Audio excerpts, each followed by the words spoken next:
Saudara, breaking news, Kompas TV akan kembali setelah usai jeda berikut. Tetap di Breaking News Kompas TV.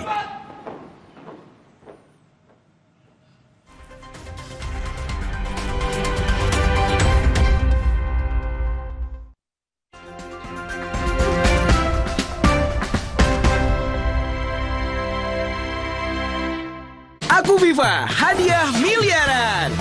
Cek tutup botolnya. PT PLN Persero Unit Induk Pembangunan Sulawesi berkomitmen dalam menjalankan transisi energi untuk mendukung tercapainya net zero emission dengan menghadirkan infrastruktur berbasis EBT di Sulawesi yang selaras dengan RUPTL 2025-2034. Hal ini menjadi wujud kesiapan PLN dalam memenuhi kebutuhan listrik masyarakat serta pelaku industri dalam menyediakan pasokan listrik yang andal, berkelanjutan, dan ramah lingkungan. Keberhasilan pengoperasian PLTM Galuwu 40 MW dan sistem kelistrikan 150 kV yang dibangun oleh PT PLN Persero Unit Induk Pembangunan Sulawesi membawa dampak signifikan terhadap perekonomian Kabupaten Banggai. Tercatat, per Mei 2025, realisasi pendapatan daerah telah mencapai 700 miliar. Pembangunan PLTMG ini sekaligus menjadi langkah dedesilisasi dengan memanfaatkan potensi gas melimpah di Kabupaten Banggai.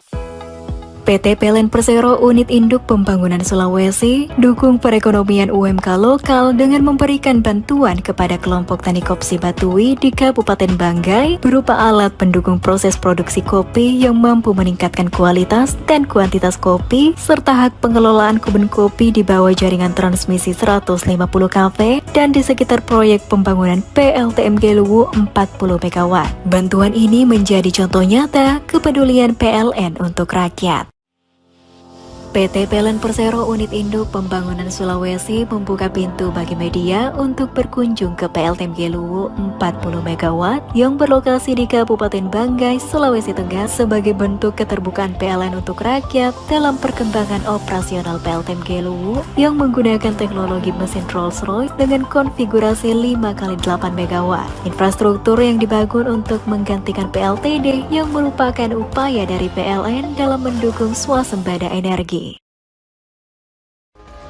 Saudara, Anda menyaksikan Kompas Bisnis bersama saya Putri Oktaviani. Juli untuk ketiga kalinya di 2025, bunga acuan Bank Indonesia atau BI Rate turun. Kebijakan ini demi mendukung pertumbuhan ekonomi.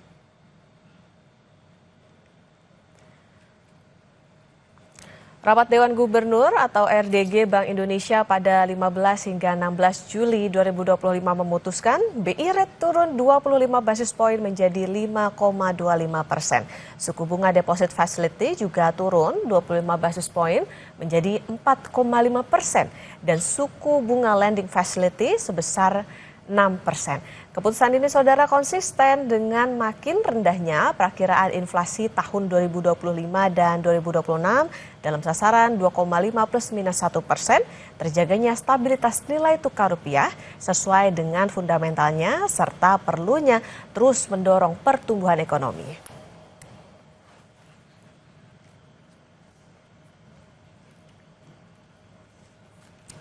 Kedepan, saudara, Bank Indonesia akan terus mencermati ruang penurunan suku bunga untuk mendorong pertumbuhan ekonomi, memastikan stabilitas rupiah dan pencapaian sasaran inflasi. Bagaimana hitungan Bank Indonesia? Kompas Bisnis akan tanya langsung ke Firman Muhtar, Kepala Departemen Kebijakan Ekonomi dan Moneter Bank Indonesia. Pak Firman, selamat pagi. Selamat pagi Mbak Okta, salam sehat. Salam sehat. Pak Firman, jadi bagaimana asesmen Bank Indonesia terhadap pertumbuhan ekonomi ke depan, khususnya pasca pengumuman kenaikan tarif resiprokal Amerika Serikat ke Indonesia yang kita tahu sebesar 19% dan sebaliknya tarif 0% untuk produk impor dari Amerika Serikat? Secara umum dapat kami sampaikan terkait global bahwa memang ketidakpastian masih tinggi. Presiden Trump kemarin beberapa kali melakukan pengumuman terkait dengan berbagai tarif. Terakhir tanggal 14 Agustus bagaimana beberapa negara akan ditetapkan kenaikan tarifnya menjadi di tanggal 1 Agustus yang akan datang. Banyak negara, sekitar 23 negara. Perkembangan ini tentunya akan berpengaruh terhadap bagaimana prospek perekonomian global, Mbak Okta. Perhitungan kami perkembangan ini akan berdampak terhadap perekonomian dunia, akan tumbuh sekitar 3%, masih sekitar 3% di tahun 2025 ini. Perkembangan positif kami mencatat tentang bagaimana proses negosiasi pemerintah Indonesia dengan Amerika Serikat, di mana perkembangan terakhir tarif yang semula diterapkan menjadi 32% pada 1 Agustus, kemudian berdasarkan perkembangan terakhir Presiden Trump menyatakan kita akan mendapat tarif sekitar 19%. Tentunya ini menjadi positif bagi Indonesia. Dari perakiraan kita sebelumnya, ada 3 faktor yang bisa berpengaruh positif bagi Indonesia. Pertama, tentang penurunan tarif ini akan membuat daya saing ekspor kita menjadi lebih baik dari perakiraan kita sebelumnya. Kemudian yang kedua, berbagai faktor kebijakan lainnya yang kita sudah dengar terkait dengan impor diperkirakan juga bisa mendorong bagaimana kegiatan ekonomi domestik yang pada gilirannya mendorong pertumbuhan ekonomi Indonesia. Dan yang ketiga yang menjadi penting adalah tentang bagaimana impact-nya terhadap persepsi pasar global terkait dengan prospek ekonomi Indonesia yang akan berdampak positif. Ketidakpastian pasar keuangan ke Indonesia tentunya akan menjadi lebih rendah. Jadi itu Mbak Okta, kondisi terkini pandangan kami terkait dengan kondisi global dan impact perkembangan dari negosiasi tarif. Oke, tadi ketidakpastian juga masih tinggi. Kalau di dunia nih pertumbuhannya diperkirakan sekitar 3%. Nah, dengan asesmen Bank Indonesia tersebut, Pak Firman, apakah proyeksi pertumbuhan ekonomi di Indonesia pada semester 2 tahun 2025 ini bisa tumbuh di atas 5% dan apa saja faktor pendukungnya, Pak? Beberapa faktor tentunya akan banyak berpengaruh terhadap bagaimana kita melihat kondisi perekonomian domestik. Perkembangan terkini memang kita melihat pertumbuhan ekonomi memang harus terus kita dorong.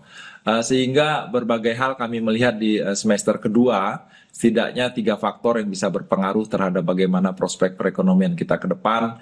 Yang pertama tentunya terkait dengan kondisi global, perkembangan positif yang seperti kami sampaikan tadi bisa mendorong bagaimana perbaikan ekspor, bagaimana mendorong kegiatan ekonomi domestik melalui investasi.